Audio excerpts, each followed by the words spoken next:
hermanos.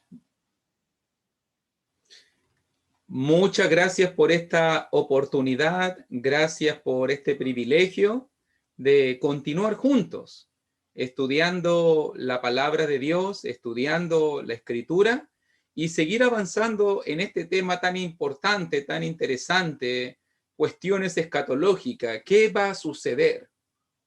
Esa es nuestra pregunta. ¿Qué va a suceder después de la muerte? Vamos a estar compartiendo pantalla para que ya vaya tomando su Biblia, preparándonos para poder seguir estudiando. Vamos a estar trabajando hoy día, el domingo y el lunes también, para seguir avanzando en este interesante tema.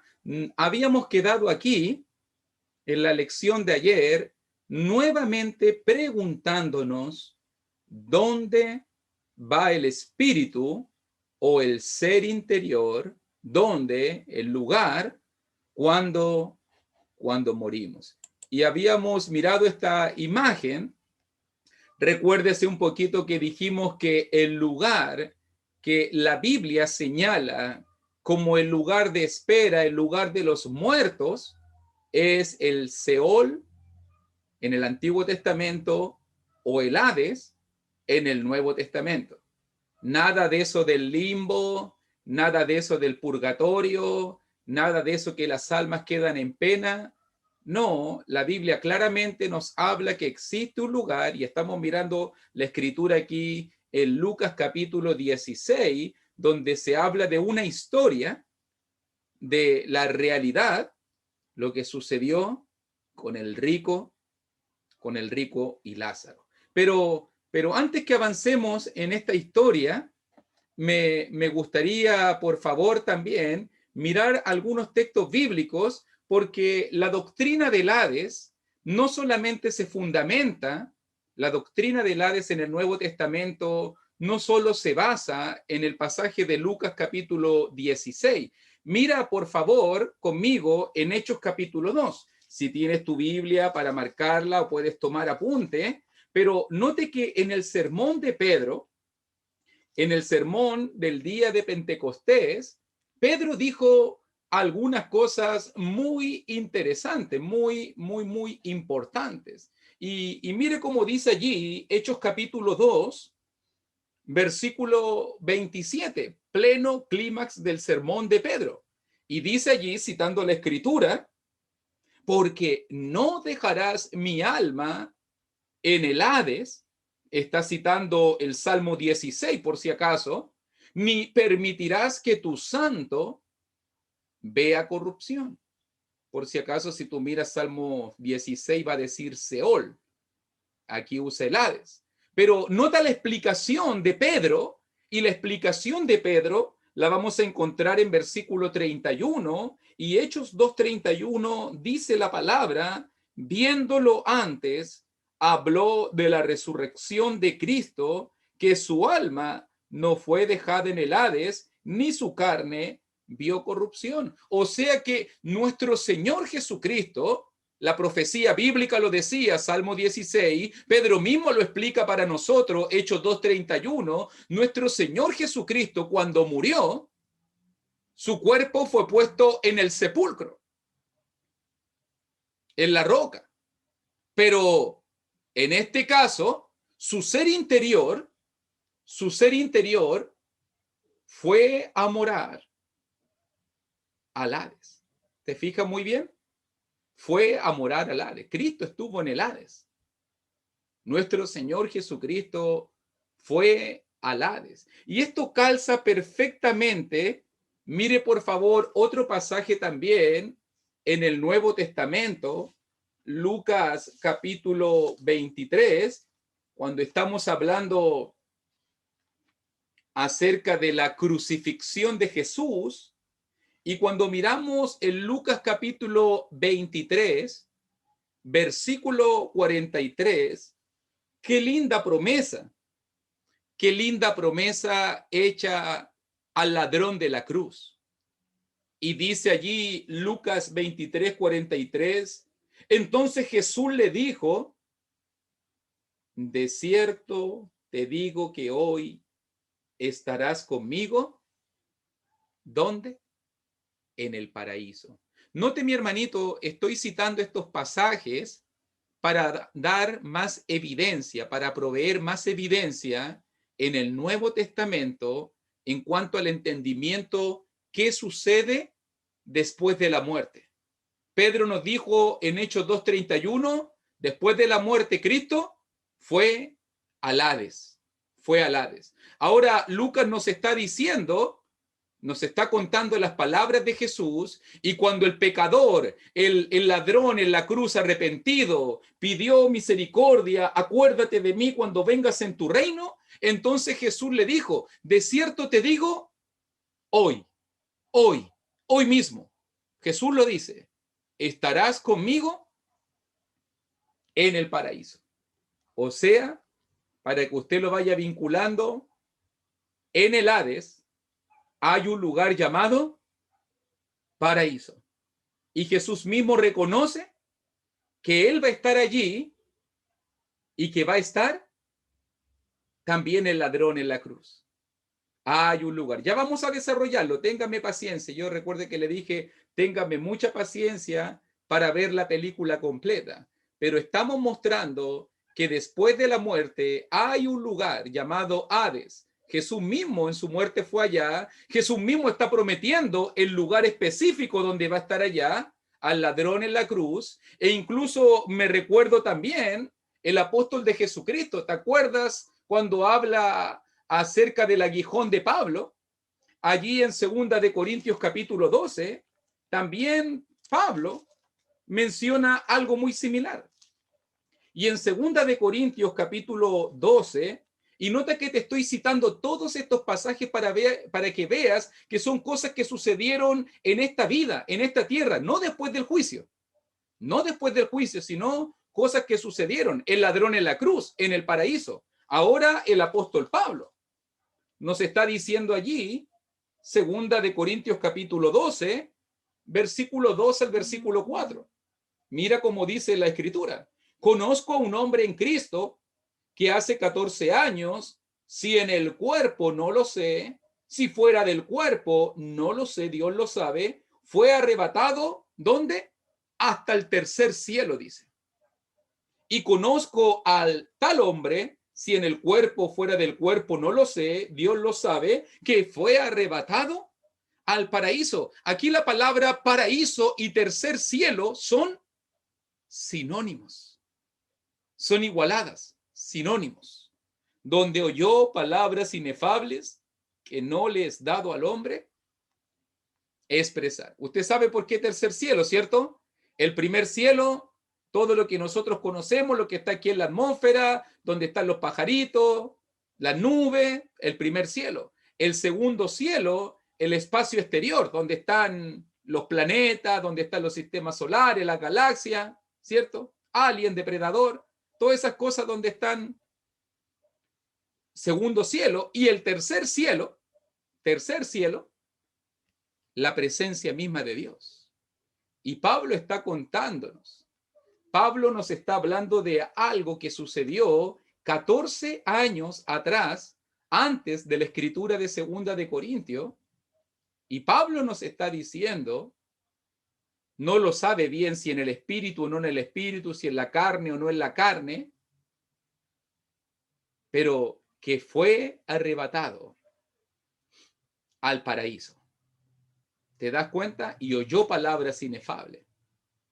Entendemos por si acaso que se refiere del mismo. ¿Por qué? Por versículo 5, de tal hombre me gloriaré, pero de mí mismo, por si acaso, y después dice el 7, y para que la grandeza de las revelaciones no me exaltase, o sea, está hablando del mismo. Lo único que está usando la tercera persona para referirse a sí mismo, por si acaso. Es un uso gramatical para no ser autorreferente. Pero note cómo habla del paraíso, o sea, en su vida terrestre, el apóstol Pablo recibió una visión o fue en vida, no lo sabe muy bien él, pero fue arrebatado al paraíso. Entonces hay un lugar llamado paraíso, donde el ladrón en la cruz fue con Jesús, donde Pablo oyó palabras inefables. Sigamos avanzando para poder avanzar un poquito más en esto. Mire también en Segunda de Pedro, otro pasaje que nos ayuda un poquito. Y en Segunda de Pedro, capítulo 2, hablándonos acerca de los ángeles que pecaron, también Pedro nos dijo, porque si Dios no perdonó a los ángeles que pecaron, sino que arrojándolos al infierno, los entregó a prisiones de oscuridad para ser reservados al juicio. ¿Te diste cuenta cómo aparece allí en Segunda de Pedro, capítulo 2, versículo 4? Arrojándolos al infierno y los reservó para el juicio. Note muy bien que la palabra infierno allí, la palabra infierno en Segunda de Pedro 2:4, no es la mejor traducción posible. Normalmente la palabra para infierno es Gehenna. Gehenna, no sé si usted ha escuchado de esa palabra, el Gehenna, el infierno, el valle de Gimón. Era la palabra técnica que se utilizaba cuando se hablaba del infierno, porque el valle de Gimón era un vertedero, era un lugar donde se había librado batalla y donde habían cuerpos putrefactos, había fuego, gusano, y Jesús, cuando tuvo que usar una imagen, una figura, una palabra técnica para hablar del infierno, usó la palabra Gehenna. Pero note que aquí que Pedro está usando otra palabra. Y él está usando la palabra tártaro. Tártaro. Entonces, no es el infierno ahí, sino el tártaro.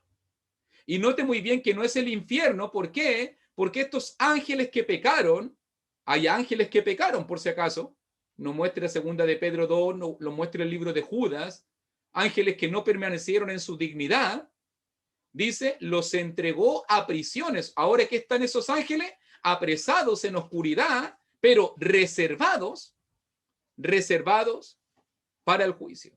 Entonces, hay un paraíso, y note que se habla aquí de un lugar donde están las prisiones de oscuridad, llamado el Tártaro. Llamado el Tártaro. Esa es la palabra literal, si usted después la busca en Segunda de Pedro 2:4. ¿Ok? Para que lo vamos entendiendo. Un lugar de prisión, de oscuridad, un lugar de tormento. Entonces está el paraíso, está el Tártaro. Pero mire, vamos a verlo ahora en el pasaje de Lucas. Quise solo mostrar algunos textos nuevos testamentarios para darnos cuenta que no solo en Lucas habla de esto. Y cuando miramos, por ejemplo, en Lucas 16 ahora, y donde estamos en versículo 25, Lucas capítulo 16, versículo 25, donde quedamos, ¿se acuerda que dijimos? Dos hombres totalmente diferentes, una realidad desigual, ambos murieron, ambos en este caso enfrentaron la misma cita, ambos abrieron sus ojos y uno estaba en tormento y uno estaba en el seno, en el cobijo de Abraham. El lugar designado era, el lugar llamado era en el Hades. Y note bien que dice ahora versículo 25, porque hay un grito ahí, en el 24, Padre Abraham, ten misericordia de mí, envía a Lázaro para que moje la punta de su dedo en agua y refresque mi lengua, porque estoy atormentado en esta llama. Pero Abraham le dijo, hijo, acuérdate que recibiste tus bienes en tu vida y Lázaro también males, pero ahora es desconsolado aquí y tú atormentado. Nota, consuelo, tormento. Además de todo esto, dice 26, una gran cima está puesta entre nosotros y vosotros, de manera que los que quisieren pasar de aquí a vosotros no pueden, ni de allá pasar acá. ¿Lo van notando? ¿Están todos juntos en el Hades? ¿O están separados esperando el juicio? ¿Están juntos? ¿Te diste cuenta? Hay una clara separación, ¿cierto que sí? Hay una clara separación.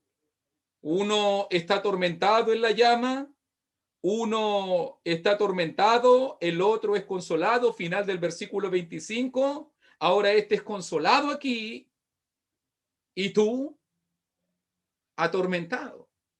Digámoslo de una manera más simple, para que usted lo pueda notar, lo pueda ver, por lo que nos está diciendo Lucas capítulo 16, por lo que vimos en Hechos capítulo 2, en Lucas 23, en Segunda de Corintios capítulo 12, en Segunda de Pedro capítulo 2, hay un lugar de consuelo. Hay un lugar de consolación que también se le llama el paraíso. Hay un lugar de consuelo.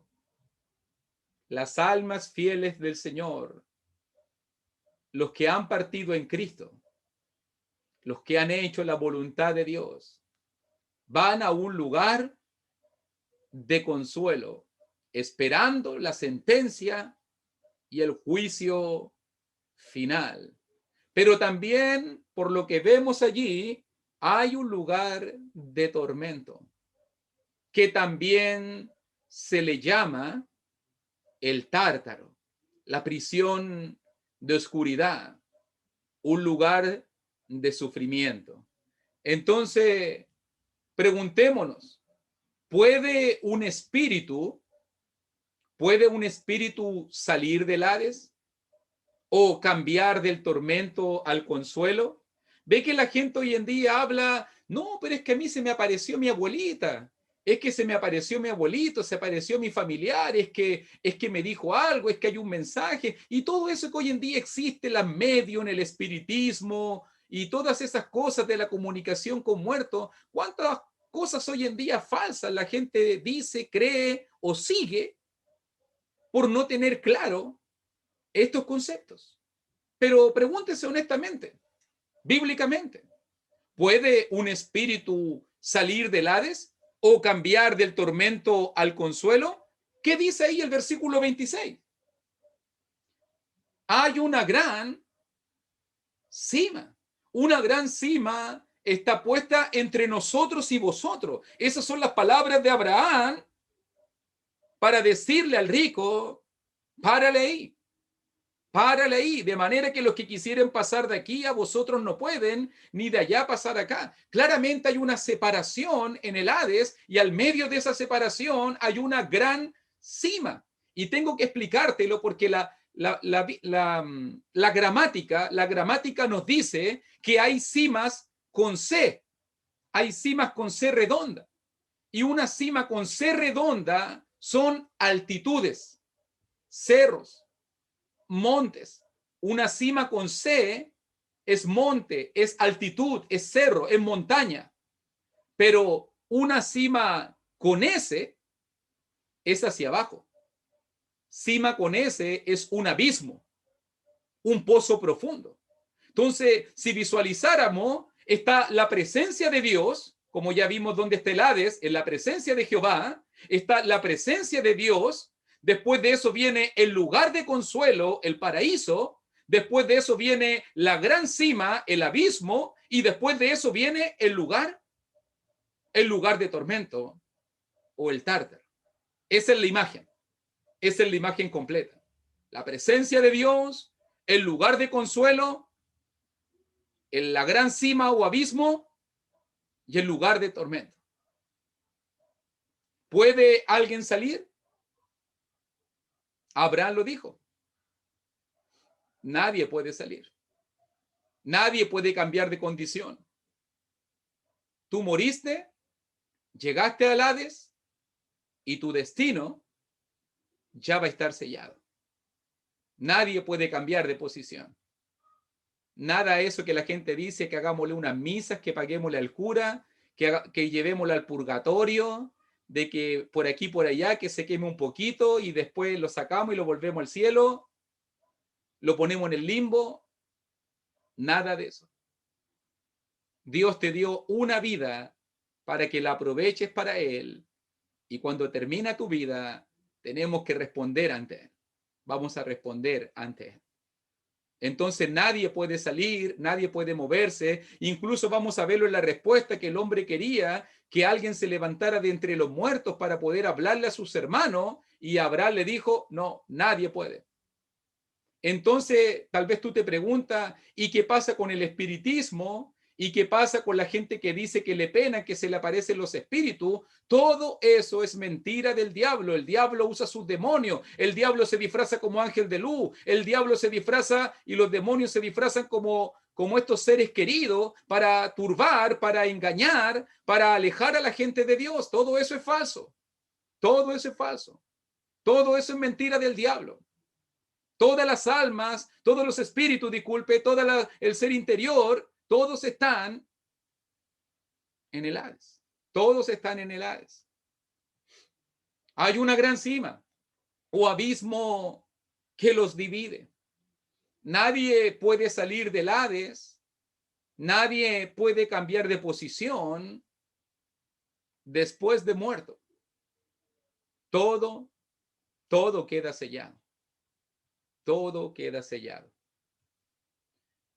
Otra pregunta que la gente normalmente nos hace, hermanito, tal vez tú en este mismo momento la tienes, la gente se pregunta, ¿están conscientes en el Hades los espíritus? ¿Está consciente la gente? Miremos el texto. Hagámonos esta pregunta si la gente está consciente. Mire por ejemplo, versículo 23. Marqué un poquito con colores para que usted se dé cuenta si están conscientes o no están conscientes. Y en el Hades alzó sus ojos, estando en tormentos, y vio de lejos a Abraham y a Lázaro en su seno. Entonces él, dando voces, gritó, Padre Abraham, ten misericordia de mí y envía que venga a Lázaro para que moje la punta de su dedo en agua y refresque mi lengua, porque estoy atormentado en esta llama. También dice el 25, Abraham le dijo, ¿te das cuenta? Ahora este es consolado aquí y tú atormentado. La gente en el Hades habla. La gente en el Hades alzó sus ojos. La gente en el Hades gritó. Hay consuelo, hay tormento. Están despiertos. Están despiertos. Están conscientes. ¿Lo ves en el texto? Están conscientes. Nada de eso que la gente dice, no, es que están durmiendo y ya no sienten nada. Claramente nos muestra la Biblia que ellos están conscientes. Incluso lo vamos a estudiar el día lunes, pero en Apocalipsis se habla de una multitud, de aquellos que habían sido decapitados por causa de Cristo, por causa de la voluntad de Dios, y en Apocalipsis capítulo 6, ellos claman y piden justicia a Dios. ¿Hasta cuándo, Señor? ¿Hasta cuándo no nos vas a vengar? Y hablan con el Señor. ¿Dónde estaba esa multitud? No estaba en la tierra, ya habían partido, habían muerto, no estaban en la salvación, todavía no había venido el juicio final, estaban en el Hades. Y exigían y pedían justicia. Las almas, los espíritus están conscientes, están conscientes. También ahí dice el 27, le dijo, 28, el lugar de tormento. Si usted lo va mirando, claramente se dice que las personas están conscientes. Mire ahora también. Vamos a leer desde el 27. Mire ahora, por favor, versículo 27. Entonces le dijo, te ruego pues, padre Abraham, que le envíes a la casa de mi padre, porque tengo 5 hermanos para que les testifique, a fin de que no vengan ellos también a este lugar de tormento. 29. Y Abraham le dijo, a Moisés y a los profetas tienen, óiganlo. Entonces dijo, no, padre Abraham, pero si alguno fuere a ellos de entre los muertos se arrepentirán. Mas Abraham le dijo, si no oyen a Moisés y a los profetas, tampoco se persuadirán, aunque alguno se levantare de los muertos. Unos pocos instantes, unos 5 segundos, 1 minuto en el lugar de tormento, y el rico se volvió el mejor evangelista. Se acordó que tenía familia. Se acordó que tenía hermanos. Padre Abraham, ayúdame. Tengo 5 hermanos. No quiero que vengan a este lugar. Solamente le bastó una probadita del lugar de tormento e inmediatamente quiso evitar que su familia llegara a ese lugar. Ya era demasiado tarde. Pero nota muy bien en la secuencia. Tengo 5 hermanos para que le testifique. Envía a alguien a la casa de mi padre. No quiero que ellos vengan a este lugar de tormento. Date cuenta lo que está pasando en la vida de este hombre. Si el rico te pudiese hablar hoy día, si el rico me pudiese hablar a mí hoy día, me diría, haz todo lo posible porque tu familia no llegue a este lugar de tormento. Haz todo lo posible. Ahora que tienes vida, que tienes salud, que tienes tiempo, que tienes boca, para que tu familia no llegue al lugar de tormento. Tengo 5 hermanos. Perdí toda mi vida en opulencia, en manjares, en banquete, en esplendidez. Ahora que está en el tormento, piensa en la salvación y ya es demasiado tarde. Quiere ayudar a sus hermanos y ya es demasiado tarde. Por eso Abraham le dijo a Moisés y a los profetas tienen, óiganlo. ¿Qué tenemos que decirle a la gente para escapar del lugar de tormento? Escuchen la palabra de Dios. A Moisés y a los profetas tienen. Obviamente hablamos en tiempo antiguo testamentario, antes de la muerte de Cristo. Ahora que Cristo ha muerto, tenemos la palabra de Cristo. Escuchen la palabra de Dios. ¿Qué tiene que hacer la gente para escapar del lugar de tormento? Escuchar la palabra de Dios. Por eso tenemos que predicarle a la gente. Pero el hombre desnuda su corazón. No, padre Abraham. No, no creo que se conviertan. No, no creo que escuchen. No creo que vayan a la iglesia. Pero si alguno fuere a ellos de entre los muertos, si ellos vieran una visión, si se le apareciera un muerto, ahí sí que sí. Ahí se arrepentirán. Pero Abraham le dijo claritamente, si no oyen la palabra, si no oyen a Moisés y a los profetas, no se van a persuadir, aunque se levante alguno de los muertos. Mucha gente se pregunta hoy día, ¿por qué el rico se perdió? Tal vez tú te lo preguntas. ¿Y por qué el Lázaro se salvó o estuvo en el consuelo, en el tormento? Por lo menos veo yo, si tú lo miras conmigo ahí, veo yo en el pasaje, número 1, que el rico desprecia completamente la palabra de Dios. ¿Por qué el rico se perdió? ¿Te fijas tú que no confía en la palabra? ¿Te das cuenta que no conoce la palabra? ¿Te das cuenta que no confía en el poder de Dios? Abraham le dice que escuchen la palabra. No, no, él no cree en la palabra. Él no confía en la palabra. Él no cree en la palabra de Dios en la Biblia. No. ¿Qué más podemos ver en el pasaje? Todos los días hacía banquete con esplendidez y en la puerta de su casa tenía a un mendigo y nunca lo ayudó. Y nunca lo ayudó. ¿Por qué el rico se perdió? No se perdió por ser rico, hermanito. El rico se perdió porque no tuvo misericordia. En la puerta de su casa tenía a alguien para ayudar y nunca lo ayudó y despreció toda su vida la palabra de Dios. Y despreció toda su vida la palabra de Dios. ¿Te das cuenta? ¿Te das cuenta lo que muestra de la vida de este hombre? Entonces, mire, otro texto, por si acaso, para que ya vamos llegando a las conclusiones, otro texto que nos habla que en el Hades hay espíritus, por ejemplo, específicamente en el lugar de tormento, y este pasaje lo vamos a citar para enriquecer la doctrina del Hades. Mire, por ejemplo, en Primera de Pedro, capítulo 3. Y en Primera de Pedro, capítulo 3,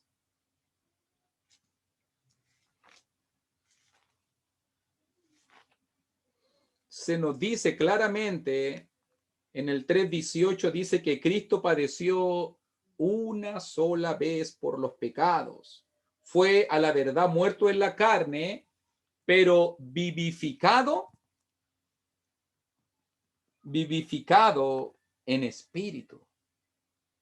Y dice el 3:19, en el cual, en espíritu, en el cual Cristo cuando murió, su cuerpo se quedó aquí en la tierra, en el sepulcro, pero su espíritu que salió fue a un lugar. Ya sabemos, fue al paraíso con el ladrón de la cruz, pero Jesús hizo otra cosa más. Hay una linda doctrina y un lindo estudio que más adelante podemos compartir, que es qué cosas hizo Jesús en los 3 días. ¿Qué cosas hizo Jesús en los 3 días que estuvo muerto en la carne, pero vivificado en el espíritu?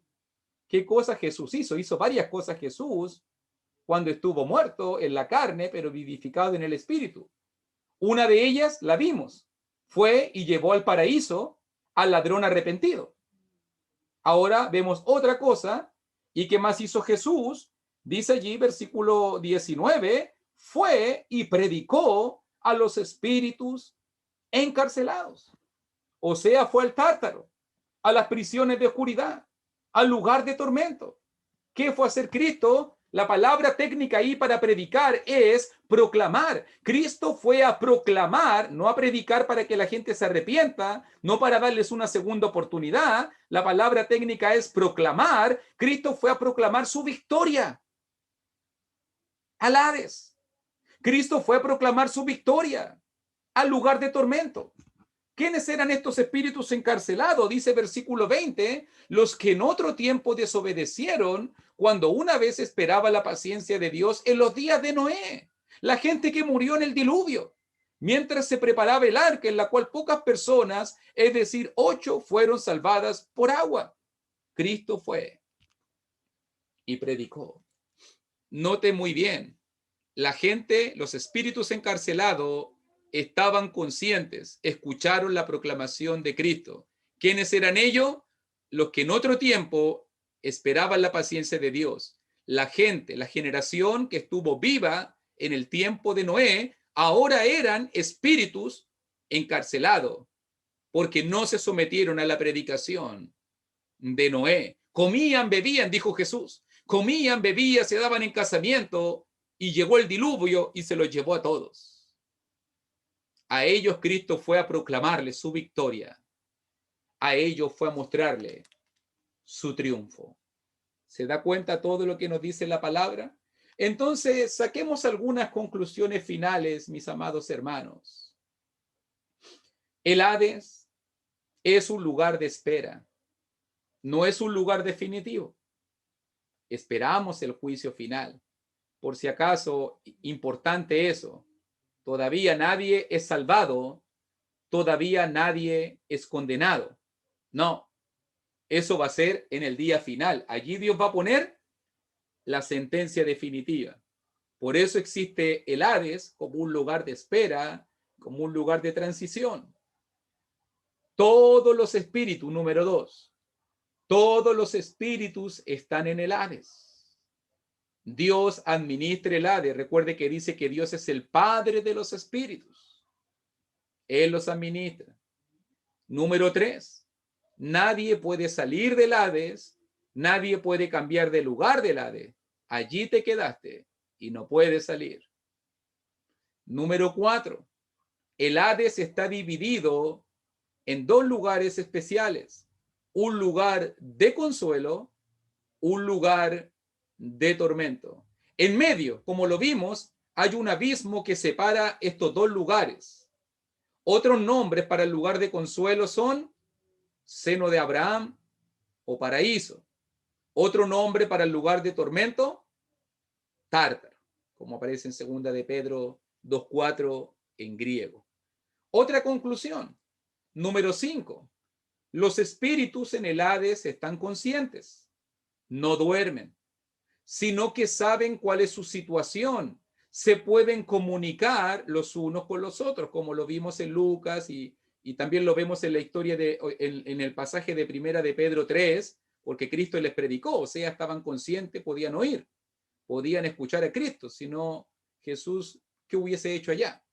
Número 6, solo los espíritus están en el Hades. Recordemos siempre algo importante, que los cuerpos quedan sepultados y la vida, el alma, la vida, la chispa de vida, vuelve a Dios. El ser interior es el que va al Hades. Según la Biblia, el Hades y específicamente el lugar de consuelo están delante de la presencia del Señor. Por eso que Pablo decía que estar con Cristo, morir y estar con Cristo, es muchísimo mejor, porque Pablo confiaba que si moría iba a estar con Cristo. Iba a estar con Cristo. Y también reafirma esa idea en 2 de Corintios 5, del 6 al 10. Puede anotarlo, Filipenses 1, 21 al 24, 2 de Corintios, capítulo 5, versículo 6 al versículo 10. 8. La historia del rico y Lázaro, esto es importante que lo note, fue dicha en el Antiguo Testamento. Recuerde que el Nuevo Testamento comienza ¿cuándo? Cuando Cristo murió en la cruz. Entonces, todo lo que sucedió antes de la muerte de Cristo, en cuanto a pactos, es el antiguo pacto. Después de la muerte de Cristo, nuevo pacto. Por eso que Abraham le dice, lee a Moisés y a los profetas. ¿Por qué? Porque estaban viviendo bajo la ley antiguo testamentaria. Entonces la historia de Lucas 16 fue en este caso, fue antes de la muerte de Cristo en la cruz, antes de un nuevo pacto, para que se entienda, ¿ok? Entonces Lucas 16, por eso que se manda a leer a Moisés y a los profetas. Y como última conclusión, y creo que esto es lo más importante, este es el punto principal de nuestro pasaje, ¿qué aprendemos en Lucas 16, 19 al 31? Solo tenemos una vida. Solo Dios nos ha dado una vida para servirle. No hay segunda oportunidad. No hay reencarnación. No hay purgatorio. No hay nada de eso. No hay segunda oportunidad. Nuestro destino está sellado al morir. Por eso, aprovecha la oportunidad. Porque si perdemos esta vida, no va a haber segunda oportunidad. Por eso debemos aprovechar nuestro tiempo. Por eso debemos aprovechar nuestras oportunidades. Aprovechar nuestra vida para servir al Señor. Aprendo yo en Lucas 16 implícitamente, preocúpate ahora que estás vivo. No vaya a ser demasiado tarde como el rico y allí te acuerdes que había un Dios, que había una palabra, que tenía familia y que había una salvación. Ya va a ser demasiado tarde. Antes de eso, ahora que estás vivo, ahora que puedes respirar, ahora que tienes vida y salud, es la hora para servir a Dios, para bautizarse si no lo has hecho, para convertirse, para arrepentirse si no lo has hecho, para poder servir al Señor de la mejor manera posible. Entonces, ¿dónde vamos cuando morimos? Vamos al Hades o Seol, este lugar que está dividido en dos, en el paraíso o el tártaro, el tormento, esperando y aguardando la venida del día de Dios. Y con esto, mis queridos hermanos, terminamos la lección del día de hoy. Estoy yendo lentito, como decimos por ahí, lentito pero seguro, para que podamos entender y clarificar estos importantes temas. Si usted tiene alguna duda, alguna pregunta, me puede escribir después de manera personal y con todo gusto, o como yo bromeo, por el mismo precio, vamos a poder responderle con gentileza sus respuestas, sus preguntas en cuanto a este tema. Pero esto es lo que manejo y conozco en cuanto a la palabra de Dios y espero que haya sido útil para nuestra edificación. Muchas gracias. Amén. Damos gracias